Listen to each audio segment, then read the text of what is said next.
जामताड़ा में सीता की सीट पर सेटिंग का खुलासा, मचा हड़कंप। जी हां, यह जो हड़कंप है न केवल झारखंड मुक्ति मोर्चा में बल्कि भारतीय जनता पार्टी के अंदर भी मच चुका है। आखिरकार सीता सोरेन की क्या वो प्लानिंग थी जिसके कारण झारखंड मुक्ति मोर्चा, कांग्रेस और भारतीय जनता पार्टी के अंदर हलचल मच गई। हम आपको खबर जो है वह विस्तार से बतलाएंगे और आपको बता दें कि यह जो खबर है वह बेहद ही असरदार है। तो चलिए चर्चा की करते हैं शुरुआत और पूरी वाकया को बताते हैं कि आखिरकार हुआ क्या। दरअसल बात ऐसी है कि सीता सोरेन को जामताड़ा सीट से भारतीय जनता पार्टी ने टिकट देने का काम किया है और कहा है कि यह जो किला है जामताड़ा वह इरफान अंसारी के परिवार का है और आपको ध्वस्त करना है। फिर क्या, सीता सोरेन हड़कंप, उनके जो कार्यकर्ताओं में है हड़कंप मच गया। सीता सोरेन हरकत में आई और अपने प्लानिंग के तहत जो काम है उसकी शुरुआत कर दी। आज वह जामताड़ा पहुंची, एक मंदिर में पूजा अर्चना की और चुनावी जो बिगुल है उसकी शुरुआत उन्होंने कर दी है। हमारे सहयोगी निरंजन जी इस वक्त हमारे साथ मौजूद हैं, पूरी खबर आपको बताएंगे। निरंजन जी, सीता सोरेन आज पहली बार विधानसभा चुनाव में जामताड़ा की धरती में पहुंचती है। जो सूचना हमें मिल रही थी वह सूचना ये मिल रही थी कि 2019 में भारतीय जनता पार्टी की ओर से जो कैंडिडेट बने थे यानी कि वीरेंद्र मंडल, वह इस बार तैयारी में थे कि वह न्यूट्रल रहेंगे, किसी का समर्थन नहीं देंगे। लेकिन अब जो खबरें आ रही हैं कि सीता सोरेन ने उन्हें मना लिया है, यानी एक ऐसा प्लान तैयार कर लिया है जिसे लेकर वो जीत को लेकर आश्वस्त है। क्या कहेंगे इस पर?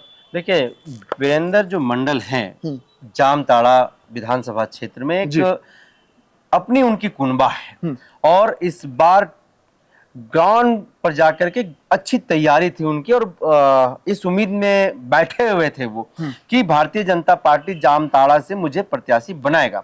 और जब टिकट का अनाउंसमेंट हुआ तो टिकट अनाउंसमेंट के बाद उन्होंने थोड़ी सी विरोध की स्वर भी जो है उन्होंने बुलंद किया और इसके बाद कई प्रकार की चर्चाएं जो है वह उस विधानसभा क्षेत्र से उठने लगी और कुछ लोग कहने लगे कि अब सीता सोरेन का नैया जो है वह डगमग है और जामताड़ा सीट से भारतीय जनता पार्टी ने सीता सोरेन को लड़ा करके कहीं ना कहीं उनके खिलाफ राजनीतिक षड्यंत्र रची है उनकी राजनीतिक करियर को समाप्त करने के लिए। लेकिन वर्तमान में जो तस्वीरें हैं, वर्तमान में जो वहां की परिस्थितियां हैं, जिस तरह से सीता सोरेन अपनी पिच तैयार कर रहे हैं जामताड़ा में, इससे यह महसूस हो रहा है कि जो कवायसें लगाई जा रही थी जामताड़ा सीट को लेकर के, खास करके सीता सोरेन को लेकर के, अब सीधे तौर पर वो कई एक मायनों में बहुत अलग दिखाई दे रहा है और सीता सोरेन धीरे धीरे अपनी जीत की ओर जो है वो बढ़ते ही जा रही है। आज देखिए कि वो मंदिर पहुंचती है, मंदिर पहुंचने के बाद वो पूजा अर्चना करती है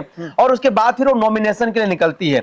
लेकिन जो ये सवाल है जिससे हड़कंप मच गया है, तो हड़कंप मच गया सीता की जो सेटिंग, यानी कि जो व्यक्ति उनके खिलाफ एक रन का मैदान खड़ा कर दिया था, उस व्यक्ति को मना लेना अपने आप में एक बहुत बड़ी बात है।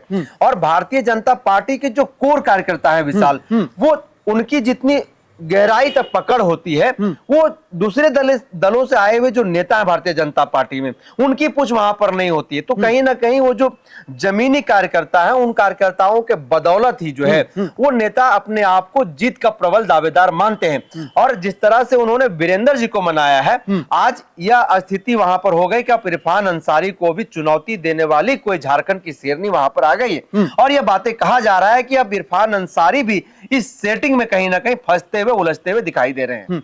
दूसरा जो सबसे बड़ा खुलासा है जिसे लेकर सीता सोरेन ने तैयारी कर ली है कि कैसे मेरी यहां से जीत सुनिश्चित हो, उसे हम आपको बतलाने का काम करेंगे। दरअसल बात ऐसी है कि जामताड़ा जिला के जो पूर्व अध्यक्ष थे वह भी इस बार दावेदारी ठोक रहे थे। जो सूचना हमें प्राप्त हो रही है कि मुझे टिकट दिया जाए, मैं भारतीय जनता पार्टी की ओर से चुनाव लड़ूंगा। लेकिन हमने उनसे बातचीत की, उन्होंने कहा कि सीता सोरेन को पार्टी ने प्रत्याशी बना दिया है, चुनाव लड़ने का काम करेंगे, इस बार मेरा जो पूरा समर्थन है सीता सोरेन के साथ है। तीसरा जो बात है मैं आपको बतलाने का काम करूंगा वह यह है कि वहां पर मुस्लिम और आदिवासी जो वोटर्स है वह बहुत ही, उनकी जो संख्या है ज्यादा है। ऐसे में जो कयास लगाया जा रहा था वीरेंद्र मंडल को लेकर कि वहां के जो आदिवासी समाज है वीरेंद्र मंडल को वोट नहीं देंगे, लेकिन सीता सोरेन के आने से यह जो समीकरण है जी हाँ, एक बार फिर से ध्यान से सुनिएगा कि जो समीकरण है उसमें बहुत बड़ा परिवर्तन होने जा रहा है। अगर आप 2019 के चुनाव को देखिएगा तो इरफान अंसारी 38,000 से अधिक वोटों से उन्होंने जीतने का काम किया था, लेकिन इस बार इरफान अंसारी की जो नैया है वह डगमगा सकती है। ऐसा मैं नहीं बल्कि जो राजनीतिक पंडित है वह कह रहे हैं। तीसरा जो सीता सोरेन के सामने सबसे बड़ा चुनौती था वह यह चुनौती था कि क्या भारतीय जनता पार्टी के जो कोर कैडर हैं, जो पुराने समर्थक हैं, क्या सीता सोरेन का साथ देंगे या फिर लोकसभा चुनाव में जो हाल हुआ था वह जो हाल है सीता सोरेन के साथ इस बार हो जाएगा।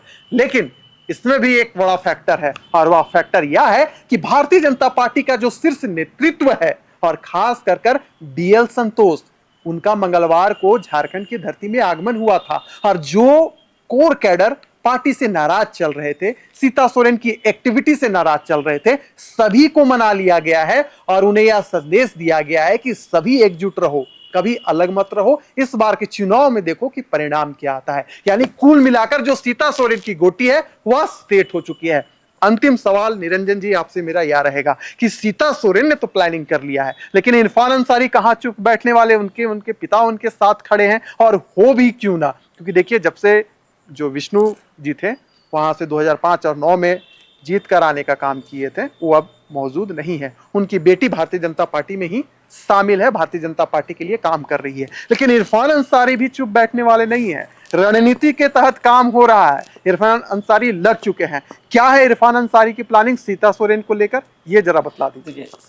इरफान अंसारी से पार पाना सीता सोरेन के लिए आसान नहीं होगा जी।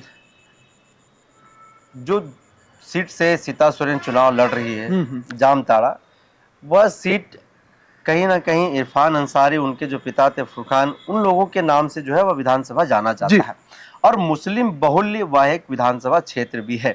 ऐसे में उस विधानसभा सीट पर जिस तरह से आप देखिए कि इरफान अंसारी अब सीधे तौर पर सीता सोरेन को टारगेट कर रहे हैं, कहीं ना कहीं उससे सीता सोरेन को भी अपनी एक रणनीति तैयार करनी होगी, क्योंकि सीधे तौर पर इरफान अंसारी जो है विशाल, वो हेमंत सोरेन के हनुमान बताते हैं अपने आप को और लगातार वो मीडिया के बीच में भी आकर के कहते हैं। ऐसे में हेमंत सोरेन की भाभी सीता सोरेन, हेमंत का हनुमान इरफान अंसारी।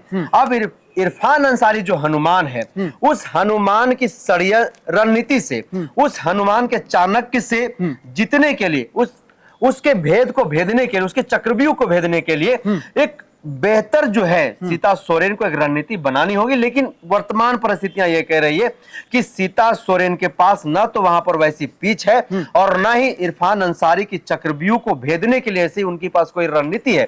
और आप देखिए कि जब रणनीति में जब वो चक्रव्यूह भेदते हुए नहीं दिखाई दे रहे सीता सोरेन, तो उन्होंने जामताड़ा से भारतीय जनता पार्टी के बड़े से बड़े नेता जिन मुद्दों पर मौन रही है, अब उस मुद्दे के साथ जो है सीता सोरेन सामने आई है, वह मुद्दा है सरना धर्म कोड का। तो उन्होंने कहा कि अगर हमारी सरकार बनती है तो हम सरना धर्म कोड लागू कराने का काम करेंगे। आने की आदिवासी जो वोट है वहां पर, उन आदिवासी वोटों को साधने के लिए, उन आदिवासी वोटों को अपने पक्ष में हासिल करने के लिए एक कहीं ना कहीं ये जो चाल है, ये जो सरना धर्म कोड की जो बोल है सीता सोरेन की, वो हो सकता है कि इरफान अंसारी को कई एक महीने में कमजोर कर सकती है। लेकिन अभी जो मुख्यमंत्री मैया सम्मान योजना है, ऐसे कई योजना है, तो उन योजनाओं के बीच में सीता सोरेन का वह सीट, यानी कि जामताड़ा का जो सीट है, वो अभी भी भाजपा का फंसता हुआ दिखाई दे रहा है। तो चलिए, सीता सोरेन ने जो मामला है सेट कर लिया है। 23 नवंबर को पता चल जाएगा कि इरफान अंसारी में दम है या फिर सीता सोरेन में। चर्चा को यहीं करते हैं समाप्त, दीजिए इजाजत।